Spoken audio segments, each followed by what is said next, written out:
Hello అండి అందరికీ. అందరూ ఎలా ఉన్నారు? మేమైతే చాలా బాగున్నామండి. మేమైతే కోరింగ ఫారెస్ట్ నుంచి అయితే మేము ఇంకా డైరెక్ట్ బీచ్‌కి అయితే వచ్చామండి. మా పిల్లలైతే బీచ్‌కి వెళ్దాం అనేసి అన్నారని మా హస్బెండ్ అయితే తీసుకువచ్చారు. మా పిల్లలైతే ఇంకా వెళ్ళగానే మొదలుపెట్టేశారండి. నాకు ఇంకా వాటర్ చూస్తేనే భయంగా ఉంది. యాక్చువల్‌గా అయితే ఇంకా బీచెస్ అయితే అవాయిడ్ చేద్దాం అనుకున్నామండి. బట్ మా పిల్లలైతే ఇంకా అక్కడి వరకు వచ్చిన తర్వాత ఇంకా గోల చేసేసరికి ఇంక తీసుకురావాల్సి వచ్చింది. బట్ అక్కడికి వెళ్ళిన తర్వాత చూస్తే జనం అయితే చాలా ఎక్కువగా ఉన్నారండి. మా పిల్లలైతే చాలా బాగా ఆడుకుంటున్నారండి. కోరింగ్ ఫారెస్ట్ కన్నా ఇక్కడే బాగా ఎంజాయ్ చేస్తున్నారు వీళ్ళు. నేనైతే అక్కడ ఇక్కడ చేసిన పనల్లా వీడియోస్ తీయడమేనండి. మా హస్బెండ్ అయితే చాలా జాగ్రత్తగా ఆడిపిస్తున్నారండి పిల్లలిద్దరిని కూడా. ఇంకెక్కడ వదలట్లేదు అస్సలని. వీళ్ళ ముగ్గురు అయితే చాలా బాగా ఎంజాయ్ చేశారండి బీచ్లో. నేనైతే ఇంకా వీళ్ళకి వీడియోస్ తీయడం, ఫొటోస్ తీయడమే సరిపోయిందండి నాకైతే వాటర్ అంటే చాలా భయం అండి. ఎందుకంటే ఒక బ్యాడ్ ఇన్సిడెంట్ అయితే జరిగింది నాకు బీచ్లో. అప్పటి నుంచి కూడా బీచ్ని అవాయిడ్ చేద్దామని అనుకున్నాను. ఇప్పుడైతే పిల్లల గురించి తప్పలేదు. వీళ్ళన్నా జాగ్రత్తగా ఆడిపించి తీసుకొద్దామనేసి అయితే వచ్చామన్నమాట. కోరింగ్ ఫారెస్ట్ నుంచి అయితే త్వరగా వెళ్ళిపోదామని అయితే అన్నారండి మా పిల్లలు. కాకపోతే ఇక్కడి నుంచి అయితే రమ్మన్నా కూడా రావట్లేదండి. చూసారు కదా ఎలాగ ఆడుతున్నారో. చూడండి మా చిన్న పాప అయితే ఇంక చేపలాగా అయితే ఈత కొట్టేస్తుంది ఇక్కడ. ఇప్పటి పిల్లలకు మనం ఏం చెప్పక్కర్లేదండి. చూడండి ఆ ఈత ఎంత ప్రొఫెషనల్గా చేస్తుందో. వీళ్ళు ఎలాగో ఇప్పటికి వచ్చేలా లేరని చెప్పేసి మా హస్బెండ్ అయితే పల్లీలు తీసుకున్నారనమాట. మేమైతే అవి తింటూ పిల్లల్ని అయితే చూస్తున్నామండి. అప్పుడే వేటకు వెళ్ళిన బోట్ అయితే బయటకు తీసుకొస్తున్నారండి. అందులో అయితే చాలా రకాల చేపలు ఉన్నాయండి. పీతలు, రొయ్యలు, చేపలు చాలా రకాలు ఉన్నాయి. సరిగ్గా వీడియో తీద్దామనేసరికి అయితే జనాలు చాలా ఎక్కువగా మోగేశారండి. ఫ్రెష్గా పట్టిన చేపల మూల అక్కడే కొనుక్కొని వెళ్తున్నారండి చాలామంది.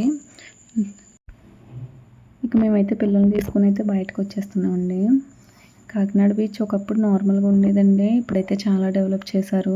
అక్కడ చూస్తున్నారు కదా పారాచూట్ ఎగురుతుంది. నాకు తెలిసి ఒక 4 years నుంచి అయితే ఇది బాగా డెవలప్ చేశారండి. చూస్తున్నారు కదండి ఒంటెలు, గుర్రాలు, బైక్ రైడ్స్ ఇవన్నీ చాలా ఎక్కువగా పెట్టారండి. మేము లాస్ట్ టైం వచ్చినప్పుడు అయితే ఇవేమి ఉండేవి కాదండి. జస్ట్ నార్మల్గా జనం అయితే ఎక్కువగానే వచ్చేవారు. బట్ ఇవేమి ఉండేవి కాదు. మా పిల్లలకైతే ఇక్కడ నుంచి రావడానికి అయితే మనసు ఒప్పట్లేదండి. వదిలేస్తే ఇక్కడే ఉండి ఇలా ఉన్నారు. ఇక్కడ మీకు ఒక అద్భుత దృశ్యం ఒకటి కనిపిస్తుందండి. అలాంటివి రేర్గా జరుగుతూ ఉంటాయి. అదేంటో చూసేయండి. ఇదేనండి ఆ అద్భుత దృశ్యం. ఇలాంటి సంఘటనలు రేర్గా జరుగుతాయండి. ఇలాంటివి చూసినప్పుడు పేరెంట్స్గా మనం హ్యాపీగా ఉండాలి.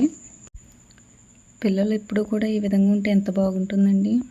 అది ఊహించుకోవడానికే చాలా బాగుంటుంది కదండి. అవి ఊహల్లో తప్పితే రియల్గా జరగవని నాకు తెలుసు. ఓకే, స్కిప్ చేసేయండి. మేమైతే రిటర్న్ అయిపోయామన్నమాట. మేము ఇక్కడ నుంచి బయలుదేరేటప్పటికే 6 అయిపోయిందండి.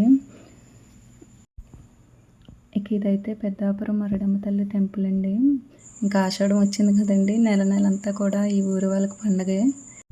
ఈ అమ్మవారి జాతర అయితే 4 రోజులు జరుగుతుందండి. ఆషాఢం స్టార్టింగ్ నుంచి ఎండింగ్ వరకు కూడా జరుగుతుంది. చాలా బాగా జరుగుతుందండి. చుట్టుపక్కల ఊర్ల నుంచి కూడా చాలా ఎక్కువ మంది భక్తులు అయితే వస్తూ ఉంటారు. మేమైతే ఇంకో రోజు వీలు చూసుకుని రావాలండి. ఎందుకంటే ఆ రోజు బాగాలేదు కదండి. బీచ్లో అది ఆడడం వల్ల ఒంటి అది ఇసుకది పట్టేసింది పిల్లలకి. అక్కడి నుంచి ఎదురుకొస్తే ఇంకొక జాతర జరుగుతుందండి ఇక్కడ. ఇదేంటన్నది అర్థం అవ్వలేదు. అంటే మరిడమ్మ తల్లికి సంబంధించిందా లేకపోతే వేరే దేవతకి ఏమైనా జరుగుతుందా అనేది తెలియలేదు. బట్ అయితే చాలా బాగా చేశారండి. ఇక్కడ వేషాలు గట్రా చాలా బాగా చేశారు. చూస్తున్నారు కదండి. ఇక్కడ వెహికల్స్ అయితే చాలా బాగా డెకరేషన్ చేశారండి.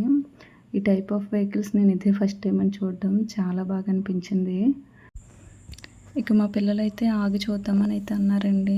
బట్ మా హస్బెండ్ అయితే వద్దు, చాలా టైర్డ్ అయిపోయి ఉన్నాం కదా అనేసి అయితే తీసుకువెళ్ళిపోయారండి. నాకైతే వీడియో తీసే ఓపిక కూడా లేక ఇక్కడ ఈ పెద్దాపురం గుర్రాల సెంటర్ వచ్చే వరకు తీసి ఇక్కడితో స్టాప్ చేసేసానండి. ఇదేనండి పెద్దాపురం గుర్రాల సెంటర్. ఇంతేనండి వీడియో నచ్చితే కనుక లైక్ చేసి, షేర్ చేసి, సబ్స్క్రైబ్ చేసుకోండి. ఉంటాను.